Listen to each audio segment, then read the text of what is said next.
So stretch it out, take a deep breath, do whatever you need to do to keep the energy up. We are going to keep the ball rolling both with remote talks and with 1A Cosmology. The next talk is Stephen Thorp. Stephen is a PhD student at Cambridge, and he's going to talk about BayeSN, a next-generation optical NIR, NIR, SED model for 1A Cosmology. All right, yeah. Sorry, just real quickly, as a reminder for this session, I will give a hand up for 5 minutes and for 1 minute. I guess the people remotely, I'll give you a warning as well. Okay? So whenever you're ready, go ahead. Cool, I'll share my screen.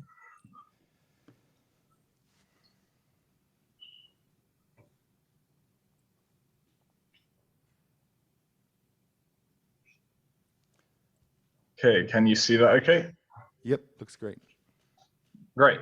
All right. Well, thanks for having me, and thanks for making this hybrid option available.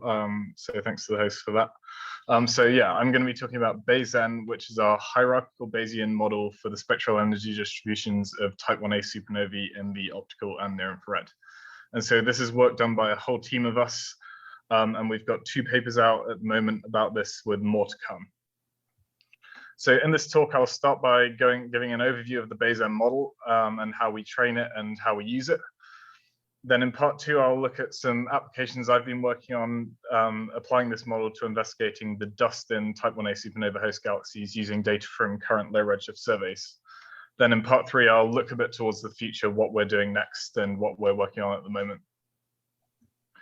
So the BayeSN model, we specify a forward generative model for the light curves of type 1a supernovae, and we write this down in terms of the time varying spectral energy distributions, which we decompose into a few different components. So we start off with a mean intrinsic spectral energy distribution, which is the same for all supernovae, and so this is like a warped spectral template. And then the main mode of intrinsic variation will come from a functional principal component. And we could have more than one of these, but usually we'll just work with one. And so this will capture things like the Phillips relation, so the fact that type 1a supernovae with broader light curves tend to be brighter. And the amount that this functional component is present for a given supernova is controlled by a coefficient theta, which is going to be something like stretch, as you might be more familiar with it. Then we have dust extinction, which is a Fitzpatrick dust law parameterized by RV, and an extinction AV. And so we may have a population distribution of these RV and AV parameters. Then for each supernova, there'll be something unique left over, so some residual realization, which will capture intrinsic variation that's not described by the sort of principal functional component of the spectral energy distribution. But we might imagine there's common structure in these residuals, so there'll be a covariance matrix from which these are drawn. So all of these parts go together to give a latent SED for a supernova. Then we can account for the effect of distance and redshift and integrate that through passbands to generate optical and near infrared light curves. And of course, we don't know what all of these underlying SED components are and these population level things. So to train our model, we take a compilation of light curves and then use hierarchical Bayes to infer what all of these SED level, population level components are from the compilation of light curves. And so to do this, we implement our hierarchical model in STAN, which is a probabilistic programming language. And that lets us use Hamiltonian Monte Carlo to sample the joint posterior over all of the population level parameters and the supernova level parameters all at the same time. Then we can marginalize over the supernova level parameters for our training set to get good estimates of those global parameters. And that's what training our model looks like. And then we can check the convergence of our Hamiltonian Monte Carlo using standard diagnostics like the Gelman-Rubin statistic. And so the first time we did this, we trained our model on a compilation of optical and near infrared light curves compiled by Arturo Avellino in this 2019 paper. And so we had 79 supernovae all observed in the B through to the H bands. These are all low redshift supernovae from the CFA and CSP surveys principally. And so it's testament to the effort of these surveys that this was 2 times larger than past optical and near infrared training sets that have been used for this kind of thing. So it was great to work with those data. And so having trained our model, we can use it to estimate distances to type 1a supernovae, which is obviously what we need to do cosmology with them. And so this Hubble diagram here shows our distance estimates for a gold standard sample of optical and near-infrared light curves. So this is 40 supernovae, all with near-infrared data near maximum from the CFA and CSP surveys. And on this sample, we get a really good Hubble diagram RMS of about 0.1 mag, which is about 35% better than SALT2 or Snoopy did on the same sample. So this is a really promising result. So now I'm going to focus on some work that we've been doing on the dust in Type 1a supernova host galaxies, particularly the host galaxy dust laws. And so we had a paper out about this last year, and there's another one coming out very soon on this topic. So I'll be going through that, what we did in those papers, but first I'll be going through a few sort of conceptual lessons that we've learned along the way. So why do we even need to worry about dust? So correctly handling dust or supernova color luminosity correlations generally is a pretty core component of estimating the distances to Type 1a supernovae. And so there's a well-known observed correlation between post-standardization Type 1a supernova magnitudes and their host galaxy masses. And this is called the mass step often in the literature. And it's been suggested recently that dust would be one possible explanation of this mass step. So if there were different dust laws in low and high mass host galaxies, for example. And if dust did correlate with host mass in this way, then that could create some tricky biases for cosmology if we didn't account for that properly. Conversely, if we thought this effect was caused by dust, but it was actually caused by something intrinsic to supernovae, then we could bias ourselves in a whole different way. So there's a lot to think about here, and we need to be careful to get this right. So how do we constrain dust, or how do we constrain this RV parameter, which is controls like the slope of the dust law specifically? So there's two different ways you can do this. You can think about it in color space or color magnitude space. So if you're using color information primarily, then you can think about plotting apparent colors against different apparent colors. So here we're plotting B minus V against B minus H here, and V minus H against B minus H here. And so this gives you a distribution of apparent colors, and that they will be coming from some unseen distribution of intrinsic colors, and the intrinsic colors are mapped to the apparent colors by some reddening vector whose slope is controlled by RV. And so we can look at these apparent colors in like different combinations of apparent colors and see what RV would best match the data that we've got. And so in this example, you can see that an RV of about 3 lines up really well with these apparent colors, whereas RV of 2 or RV of 1.5 doesn't line up so well. And you can do a very similar exercise in color magnitude space. So if you plot magnitudes, apparent magnitudes against apparent colors, then you can do the exact same thing where you match that reddening vector or distribution of reddening vectors to the apparent color distribution you've got. And you've got to think about this intrinsic color distribution and what that might be like, and marginalize over any uncertainties related to that while you do this in order to get RV or its distribution correct. And so one thing that gives you a big advantage is having optical and near-infrared data, or having a wide wavelength range generally. And so here I've simulated some color curves in the CSP passbands to illustrate kind of why this is. So the black curves in this figure, this is simulated from the BayeSN model. The black curves show the mean intrinsic color curve after correcting for the effective light curve shape. And then the black dashed envelope shows the residual intrinsic color scatter as a function of time, again, after correcting for the light curve shape. And then the blue, red, and yellow curves show the effect of 3 different dust realizations applied to this intrinsic color curve, so giving 3 different possible apparent color curves. And so the yellow and red curves both have the same color excess due to dust, so the same EB minus V of 0.3 mag, but different B-band extinctions, so different AB. And then the blue curve has the same B-band extinction as the red curve, so the same AB, but then a different color excess, different EB minus V. And so we can see, looking at this B minus V color curve, the red and yellow curves match up pretty much exactly. So the effective reddening is like basically the same the same reddening gives the same apparent color curve as such in this B minus V space, whereas this higher, more reddened color curve is offset relative to those. Then if we move into the optical and minus near-infrared colors, so this B minus H particularly, you can see kind of the opposite effect, where the displacement from the mean intrinsic color curve is most sensitive to the AB to the B band extinction. So the yellow curve here sits lower than the red and blue curves, which both have the same higher value of AB. And so you can constrain RV by thinking RV will be the ratio of AB and EB minus V minus 1. So you can see how combining the reddening constraint from an optical color curve and the extinction constraint from an optical minus near infrared color curve, you can kind of think of how that would help you constrain RV.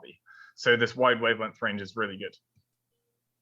And thinking about LSST, we can do the exact same exercise. So we can simulate color curves in the LSST passband. So here I've got U minus G, G minus R, G minus I, G minus Z, G minus Y. And you can see the exact same kind of effect where this U minus G, this G minus R, these are really sensitive to the reddening, to the EB minus V. Then if you go to the G minus Z and G minus Y, you've got the opposite where they're very sensitive to extinction. So you get this wealth of color information from LSST too. And when constraining RV, you've got to, one thing that's very beneficial is to use a hierarchical Bayesian approach, and that's the approach that we take. And then here's a simulation-based exercise that kind of demonstrates some of the difficulties with constraining RV and how hierarchical Bayes can overcome them. So here I've simulated a set of CSP-like light curves with a true input RV population distribution that looks like this. So this is RV versus AV, and the true mean RV was 2.7 here, and the standard deviation was 0.5. So these blue points show the true RV versus AV. Then moving one panel to the right, these orange points show what would happen if you fit all of these light curves, these simulated light curves individually, and took their individual RV estimates. So you can see that the point estimates here are fairly over dispersed compared to the true distribution, although they're also fairly uncertain. And so if you were to try and estimate the RV population distribution based on these point estimates, you would overestimate the width of the population distribution. Moving one panel to the right, we've done the same thing, but this time this shows what would happen if you didn't account for residual intrinsic color scatter to the supernovae. So you can see that the RV distribution here is very over dispersed, or the RV estimates, sorry, are very over dispersed compared to the true population. And also they're very overconfident. So if you don't account for that residual intrinsic color scatter, then you're gonna badly overestimate the level of RV scatter in the population. Moving one panel to the right, it shows a hierarchical Bayesian approach. So here, the kind of green density plot in the background shows posterior samples of all of the individual RVs for the sample. And so we estimate these individual RVs along with the parameters of their population distribution all at the same time. So you can see this green density matches the true RV and AV values much better than either of these previous panels. And so the true values are overlaid in these blue circles. And just to emphasize that, if we move to this right-hand panel, the blue histogram shows the true RV distribution. The green histogram shows the marginalization of this density plot over AV, so just showing the RV distribution. And you can see it matches up pretty well. And then the green curve shows the the RV population distribution implied by our estimate of the population hyperparameters, so the estimated mean and standard deviation of the population. So that again lines up very well with this true blue histogram. And then the orange and red shows what happens if we marginalize over these two panels. And so you can see that these are somewhat over dispersed or very over dispersed in case of the red. So the hierarchical Bayesian approach, where you've got to account for this residual intrinsic color scatter, that's super important for constraining RV properly. So with those lessons in mind, I'll show you what some of the results we've got on current low redshift data.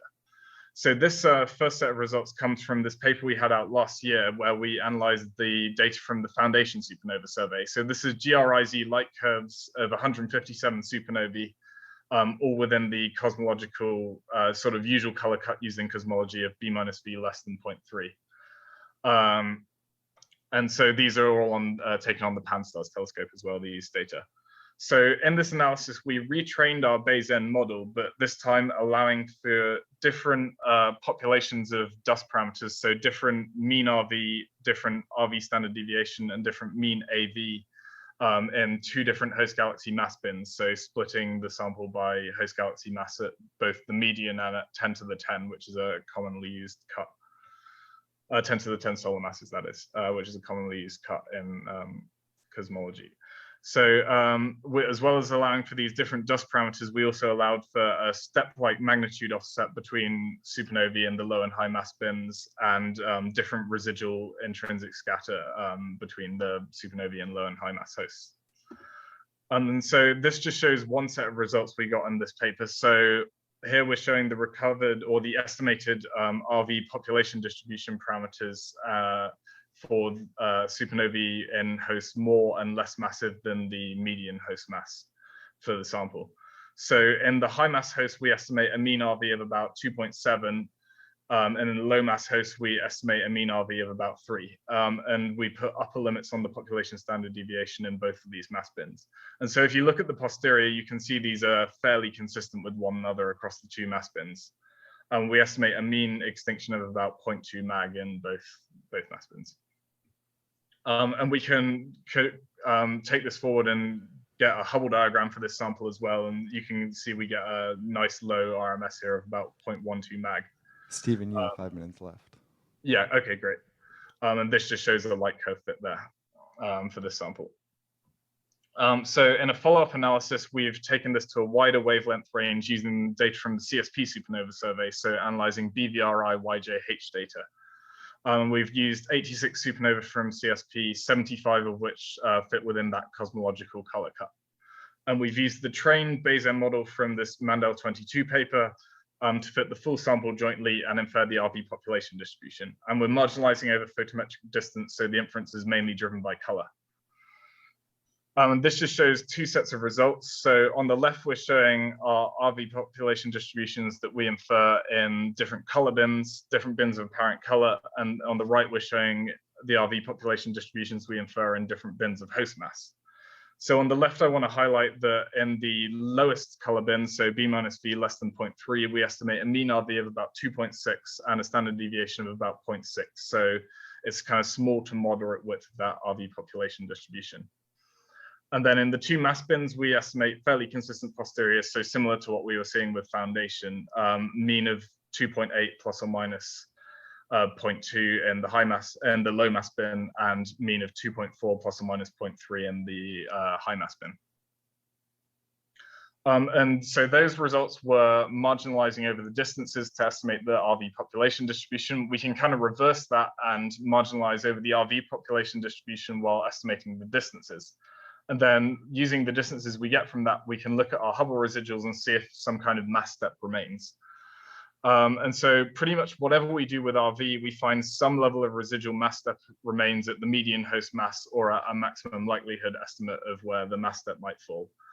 And so that suggests that there's perhaps some kind of host mass correlation, something driving the supernova host correlation beyond just the difference in dust properties between the low and high mass hosts. And so it's worth pointing out there's been a lot of other work on this going on in the field recently, and this just highlights some of it. So there was this work from Brout and Skolnick suggesting that dust is the main driver of this mass step. So the difference between supernovae and low and high mass hosts. There's been a variety of papers that have found varying levels of evidence for a near-infrared mass step, and it's harder to explain something like that with dust. There's been studies looking at different color luminosity relations as a function of host mass. Studies looking at different Hubble residual steps versus different host galaxy properties, so like star formation rate. Studies looking at SED fitting of host galaxies in the dark energy survey.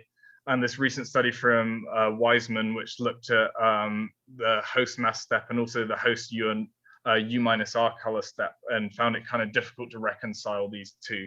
And they suggested perhaps there's some combination of a dust effect and like a progenitor metallicity effect. So quickly, I just want to look ahead to what we're planning in the future. So scaling to analysis T-size dataset while retaining the advantages of a Bayesian approach is quite challenging, but we're making some progress on that using variational inference. In the longer term, we want to move towards a fully hierarchical cosmological analysis, so something that will let us go from supernova photometry to cosmology within a single Bayesian model. But to integrate that into an existing pipeline would require some work, so we've got to think about that. So I just want to quickly highlight some work from Anna Sophia Uzoy, who's an engineering MPhil student here at Cambridge. So she's been working on replacing the MCMC part of our analysis with variational inference. So that's a way of considerably accelerating things. And so far, she's been getting really promising results. So this shows a foundation light curve fit using VI. So it pretty much agrees perfectly with the MCMC here. And this shows the Hubble diagram she gets using this variational BayeSN implementation. So really competitive RMS here. So that's looking promising. Sorry? 1 minute left. Okay, yeah. So what, in terms of other ongoing work, we're working on integrating the BayeSN model into SNANA. And so we've got simulations up and running, need to work on fitting still on that side. We're working on adapting the BayeSN framework to handle supernova siblings, and that's being led by Sam Ward, who'll be giving a talk on Friday, which you should all check out. It'll be great. We're also working on some first cosmological results, so constraining H0 using optical and near-infrared data, and Sahel Dewan's leading that effort, and H0 using supernova siblings. So again, Sam's working on that, and you'll hear all about that on Friday. So that's about all I've got to say. I'll leave my summary slides up. Thanks a lot for having me and for listening.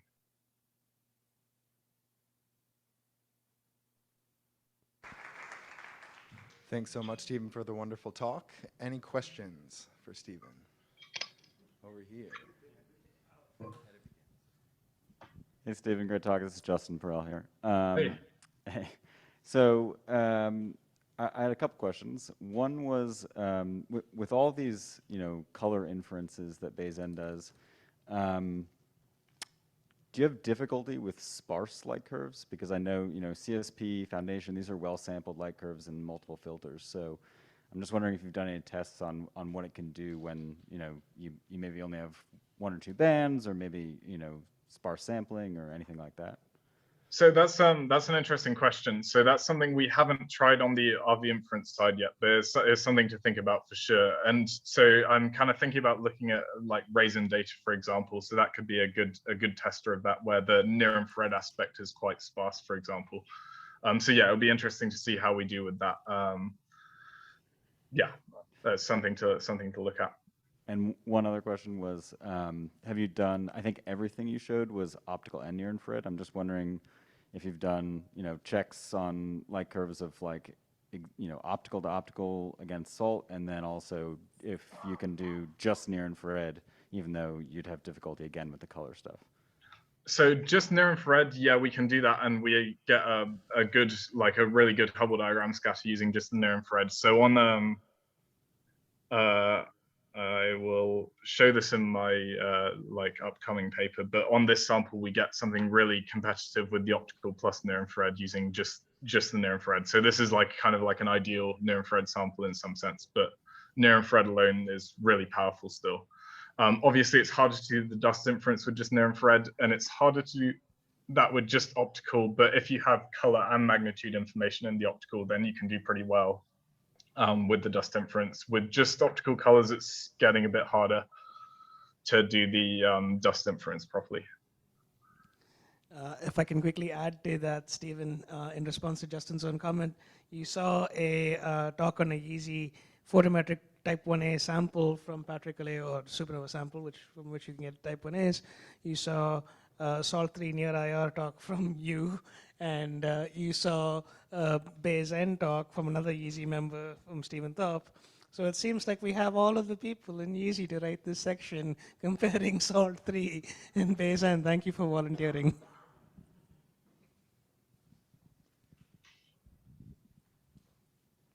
Other questions for Stephen?